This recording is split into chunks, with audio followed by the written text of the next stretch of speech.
Hi, everybody. Today I have Tim, Amanda, and Mackenzie here, and we're going to talk about FlipGrid, why you might want to use it for assessment, why you might want to use it for checking in, and some tips and tricks in it. So the first thing we're going to do is show you where to log in and how to get to that. So I'm going to share my screen. So here's my screen, and all I did was type in flipgrid.com. Right, and I hit enter and I get to this screen right here. From here, if you've never signed up for it, you'd go right over here to sign up for today. And I would recommend, especially if you're on your Chromebooks, that you use your Google login. If you've already logged in, you're going to go to the educator login. Oh, I should have showed that here. So make sure you go to the educator login when you just search for it. So you click the educator login and we're going to get to this screen. Sign up, and then from once you're signed up, go into the Google login. I think that would be the best practices for you to log into it. Now I'm going to stop sharing my screen, and Tim's going to take it away and show us how to create one and what he uses it for his kids. Go ahead, Tim. All right, so I'm going to share my screen right away.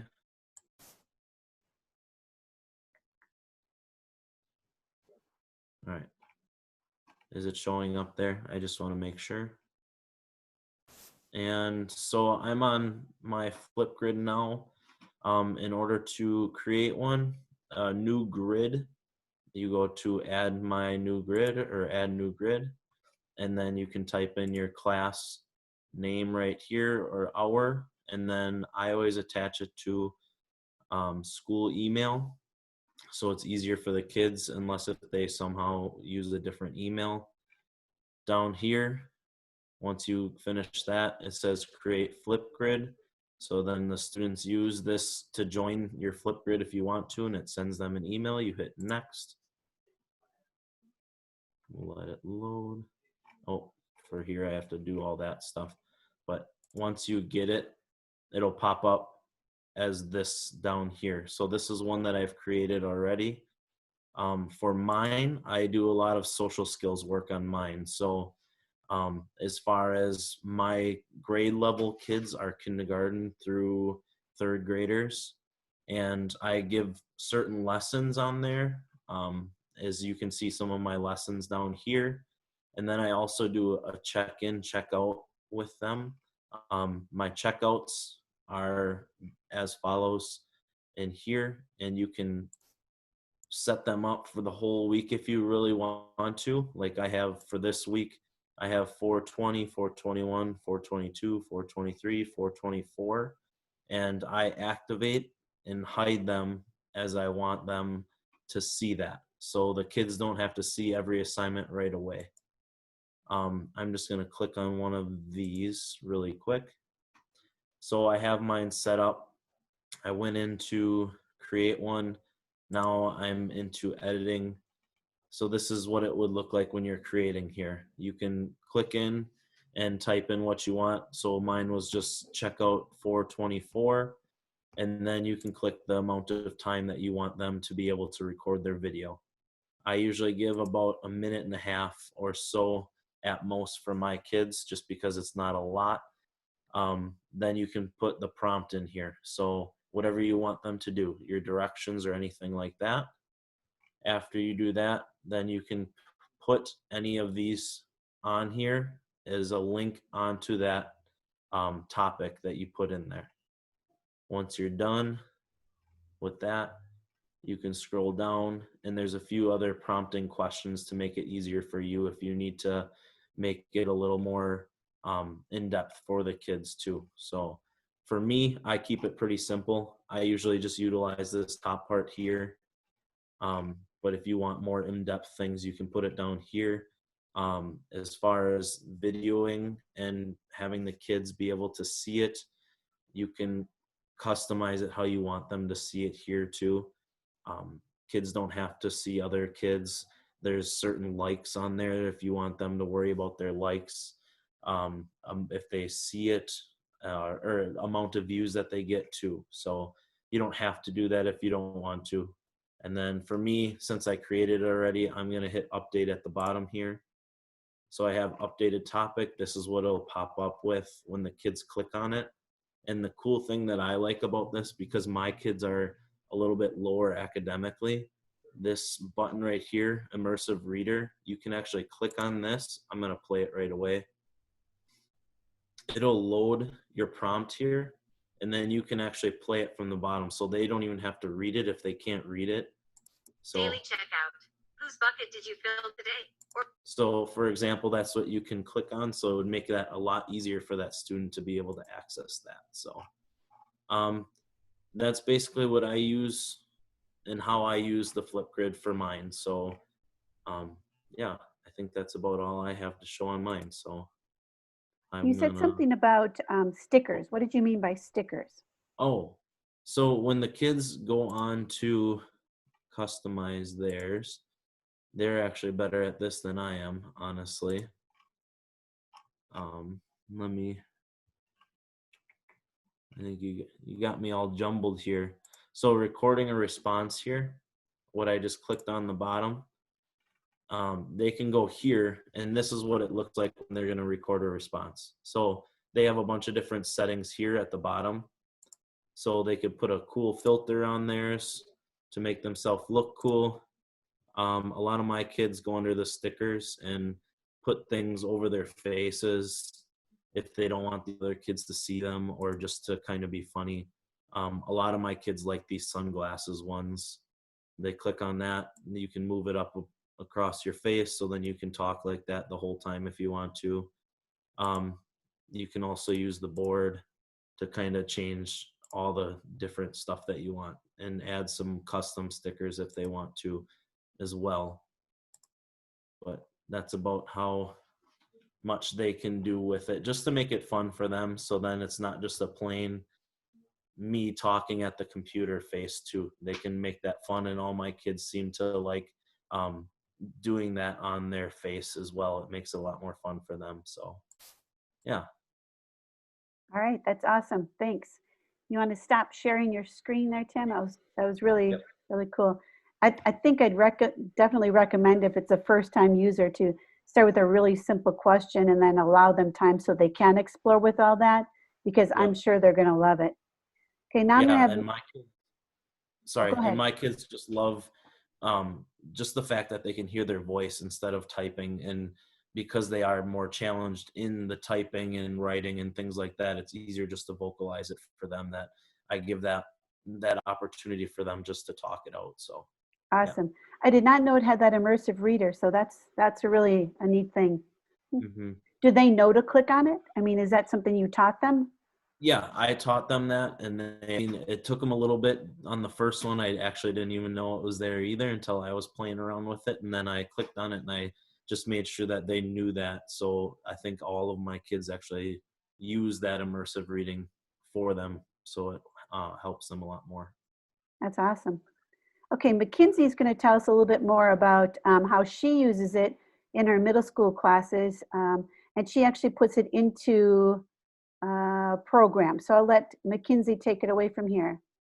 Okay, so I started using FlipGrid, especially with all of our online learning, through a platform called Nearpod. So I'm going to go ahead and share my screen with you here. And this is one of the Nearpods that I have made. So it is a free site if you want to use it. It kind of just makes your notes a lot more interactive. So what I do is I embed the FlipGrid right into the Nearpod notes. So just click on it, and I'm going to go add slide, add activity, and then add the activities. There's a lot of different ones that you can choose from. Sorry, my screen's slow here. So you can do quizzes, drawing, collaborate, polls, memory tests, all sorts of interactive things, just to make the notes just more fun for the kids, but also as really easy checkpoints or kind of formative assessments if you would like as well. So just go into FlipGrid. And then you insert the teacher URL and the student URL. So I made just a test one over here. And the teacher URL would be up at the top. So just copy that and paste it in here. And then the FlipGrid student link is the share link right here. So you just click share, click copy, add it right into Nearpod, and then you can just save it, and it's saved then right into their presentation for them. And I use it a lot for a discussion question, kind of like what was just being said before, basically just kind of a different way than just typing everything out constantly. They can record themselves and add in the fun stickers and things like that. So my students have liked using it so far. And I'm going to stop sharing my screen with you. So Yeah, do you that's how I assess used it. them on it? Do you feel like that's an assessment, or is it a check of knowledge, basically? It's not really a formal assessment, or is it? I've just been using it as a checkpoint. Like I had a question the other day of like what were some causes and effects of the slave trade, just to kind of see if they were understanding the notes like as they're going through. And then from there, I give them like their assessment, their summative assessment, like at the end of the module. And do you let them see each other's answers, or do you keep this more private between you and them? I've let them see each other's answers thus far, especially because a lot of them, if they are struggling with the notes, they can look at their classmates' answers and see, okay, here's like what they kind of pulled from it, and they can go back and check over the information again. So just kind of a way to give them some more ideas as well from their classmates. So learning from each other. That's really Yeah. cool. Do you allow them to do the stickers and everything? Yep. A lot of them like to, as Tom said before, put them over like their face and stuff. So that's been kind of fun too. Cool. I'm curious, how much time do you give them on a general question like that? As Tim said, I like to do like just like the minute, 30 seconds or 2 minutes. I don't want them to feel like they have to talk for an extended period of time. If they can give me a short answer to that, it's fine. Okay, cool. I think we should do a separate session on Nearpod, because I bet you people would like to be able to give their information, in a different way. So I'll be calling you for that. Yeah, no problem. Happy to help. Amanda, so talk to us about how you use it in the high school, how you put it into Schoology, and how you use yours as specific assessments. So go ahead, Amanda, take it away. Yeah, so as Anne said, I use mine for assessments, both formative and summative assessments. It just kind of depends. And typically what I have them doing, because I teach language, is I will ask them to either read something, so I'm specifically working on their speaking skills, or I will have them write something and then speak it. So then that way they're practicing their reading, their writing, and their speaking skills. So it just kind of depends what I want them to be focusing on for that assessment. But I'll share my screen with you so I can kind of show you how it is that I have them doing that. All right, so when I log into FlipGrid, this is what one of my grids looks like. This happens to be for one of my summative assessments. I put all my details up here for the kids, what they need to be doing. And then down here is where I can see their responses. And for me, I like to keep all of my stuff hidden so then my students don't feel pressure from other students when they're completing an assessment. I want it to be able to be private between just me and them. And the way that I can see that this is private is this little hand right here. Sorry. This little hand tells me that this is moderated, which means I can see what's on it. The kids cannot see anybody else's or anything else that's happening with that. So I'm going to show you what this looks like. It's going to ask me to log back in again because I logged out.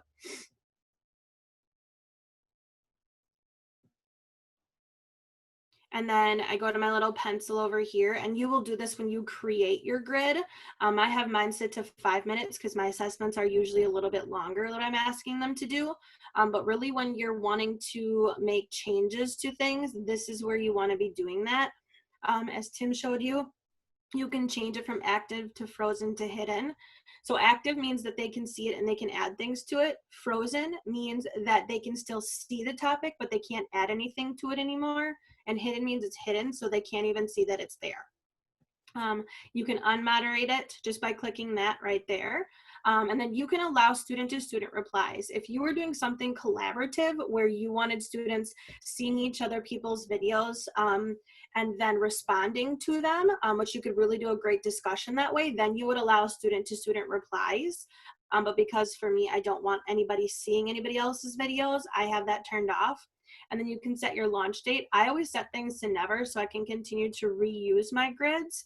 And then down here, as Tim showed you before, you can kind of change a lot of those options. So I allow my students to put on a title. They can see how many times their video has been watched, even though I'm the only one that watches their videos. They can put on the sticky notes if they want to, and sticky notes allows them within the video itself to actually click on the little sticky note, and they can actually type something into the video itself.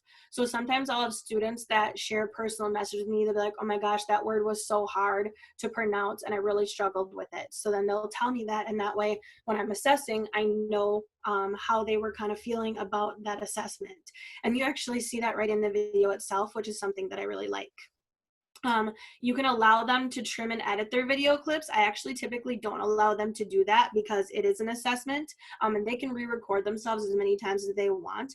But I found that if I leave video editing on and I let them edit their clips, then sometimes they'll re-record things that in a way that I don't really want them to, especially if it's an assessment where they're supposed to be speaking and not reading. Then they can go back and re-record certain sections.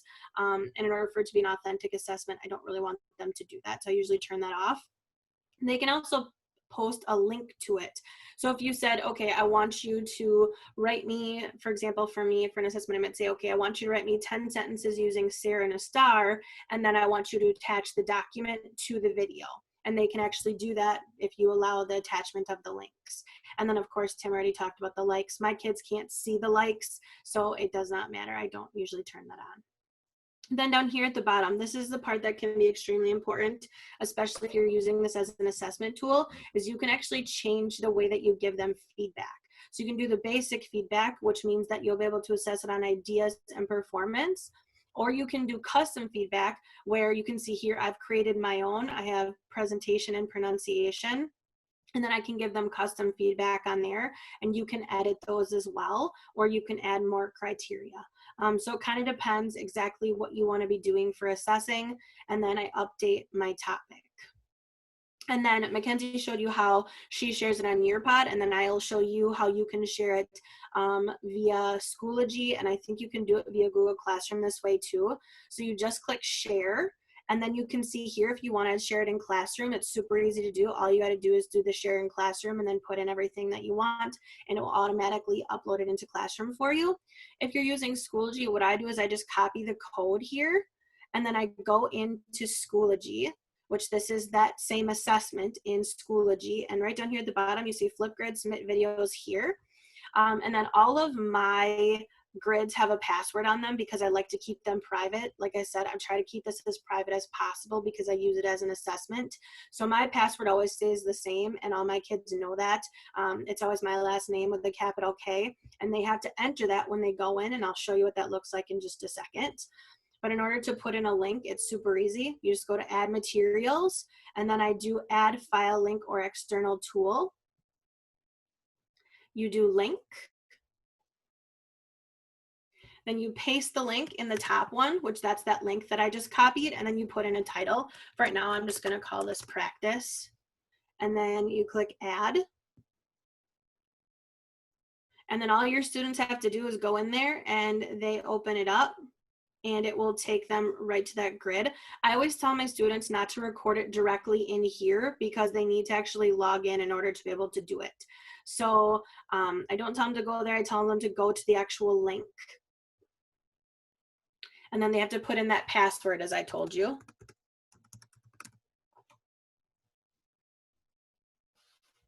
And then this is what my students see. So they don't see anybody's videos. If you saw it from the educator point of view, I've got tons of videos here for this topic, but none of my kids can see that. This is all that they can see. It tells them that it's moderated, which then means they won't be able to see each other's videos, which that's really important to me because, like I said, I want them to know this is an authentic assessment and no one else is going to be judging them. So for them to record, they just click here. Then they have to, I always tell them to click the remember me, and then they log in with Google, and I'm just going to choose any of my other accounts. That's not my teacher account. And then that's how easy it is for them to record, and you can see me, and then you can add all of those different things Tim was talking about. They can add the stickers, they can add the board, they can do the filters, all of that jazz. And then up here in the corner, this is where those sticky notes are. So they can literally type in a note. They can say, "Hi, Senora." And then that will actually be there on their video. And at any point, if they want to get rid of it, they can, or they can keep adding to it if they want to. So that's how easy it is. They record their video. They take a selfie actually at the end, because that's what shows up for me when I see the video. And then it posts. Amanda, actually, go ahead and do it. No, go ahead, Ann. No, sorry, I was going to try to catch you. I want you to go ahead and do a video and Oh, just, okay, I can do would that. that be okay, or is that going to goof Yeah, up your no, class? that's totally fine. Yeah, I'll go just through the like- whole steps. So we saw you posted it. We see what the kids see, and now just actually do it. Yep. Please. So to record, they just click the little record button down at the bottom. It counts down. Hi, everybody. Just doing a practice video here. Just showing you how easy it is to record on FlipGrid. And then you click the next button. Hi, everybody. Just doing a practice video here. Just showing you how easy it is to record on FlipGrid. And if they like it, they can keep it and then click next. If they don't like it, they can click delete and they can re-record it again. Then they click next, and then you have to take a selfie. So I'm gonna take a selfie, maybe. And then again, they can put all those things on there if they want to. They can put a sticky note and all those other things down there at the bottom. Then they click next. It takes just a second. It'll display their name automatically with their first name and their last initial. You can have your kids change that if you want to. They can put on an optional title. They can also put in that link that I showed you all when they were setting up the grid. So like again, if they needed to attach a document, they could attach it right here and then you could easily get to that. And then all they have to do is click submit, and that's how long it takes them to submit it. Super easy, super quick. And then I'll go back into my teacher page so you can see what it looks like from my end, and we'll actually be able to see that video right away. So there it is. There's the video that I just recorded, and you can see that it's hidden. Nobody else can see it but me. And that's how super duper easy it is for them to record. The other thing, you go into that? How do you see it then? When I saw that it's there, but how do you make comments on it or okay. So assess I'll it? play it. Hi, everybody. Just doing a practice video here, showing you how easy it is to record on FlipGrid. So then I can go here to ideas and I can score it out of 5. I obviously, we're SBL, so I scored out of 3. And then performance, I scored out of 3 as well. And then down here, I can give them any detailed feedback. So I can say, you did a really great job with your pronunciation, but you got to work a little bit on your speed and on your voice volume. And here are some ways that you can do that. And you can give them the feedback up to 1,024 characters, which is awesome. And you don't have to click anything for that feedback to be available to them. In fact, I'm going to put in some feedback here. I'm going to put hi there, just so you can see what it looks like. And then I'll again show you where the kids can see that feedback. Oops. And just to jump in real quick, Yeah, go ahead, where it said, like for your grading, you said, you can do like the basic or the standard, or you can do like the customized. If you do like the custom grading or custom feedback, you can actually add in your own standards and you can change the grading scale as well. So if you are doing it for like a summative assessment, you can add in the 1 or 2 standards that you're looking for, and then they can see that pop up on their feedback when you give that feedback and send it back to them. Thanks, Mackenzie. That's super helpful. Yeah. So then I logged out of my educator account because I want to go in as a student. So this is my student account that I have set up that I'm using right now. And then I want to show you how it is easy for them to see that feedback. So all they have to do is go into one of your grids. They click on their name up in the corner and they go to My FlipGrid. And then they would have to log in, but I'm already logged in. And then any of the videos, you can see that I have recorded. You can see them here. You can also see how many views they've gotten. And then finally, for my kids, what's important is they can see their feedback. So I can click the view. Hi, everybody. I can view the video. And then down here, I didn't score this, but had I scored it, you'd be able to see those scores. And then you can see my comments. So super easy way for you to give them feedback, super easy way for them to access that feedback. And that's really how I use FlipGrid. So sorry, that was kind of long, but yeah, I'll stop sharing my screen now. Maybe.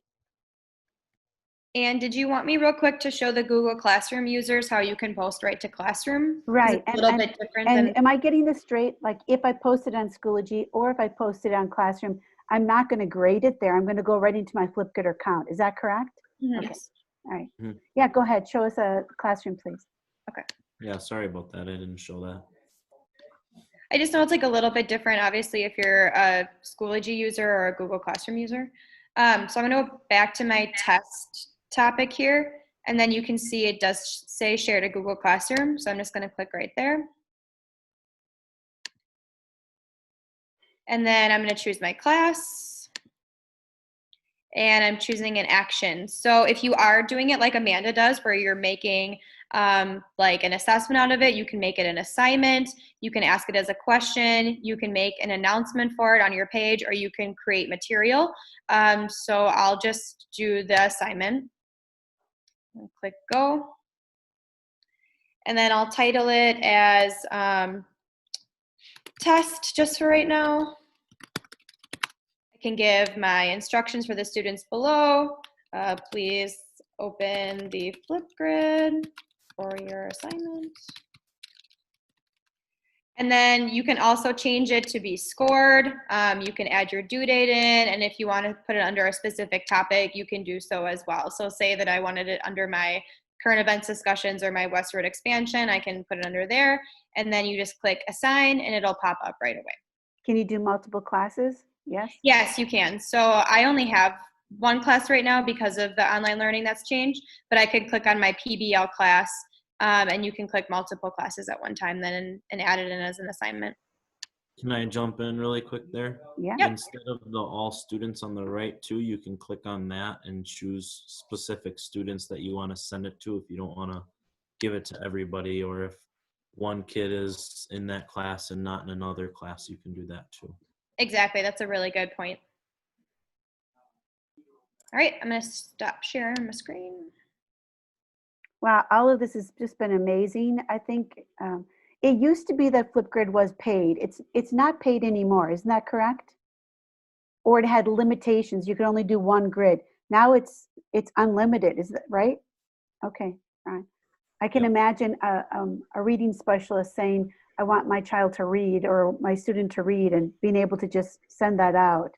Or maybe a vocabulary where they could talk about it, or the third grade animal report, they could present it right here in this. I just think there are so many uses for this. Watching a video, giving your explanations. I know I had a student in school that didn't want to give any assessments to the teacher directly. So we had them record it on a FlipGrid or on a video type platform like this. So then they didn't have that anxiety of reporting in front of the teacher either. So Yep, I definitely find that that helps me as well with my speaking assessments. I obviously do some one-on-one speaking assessments when we're in school.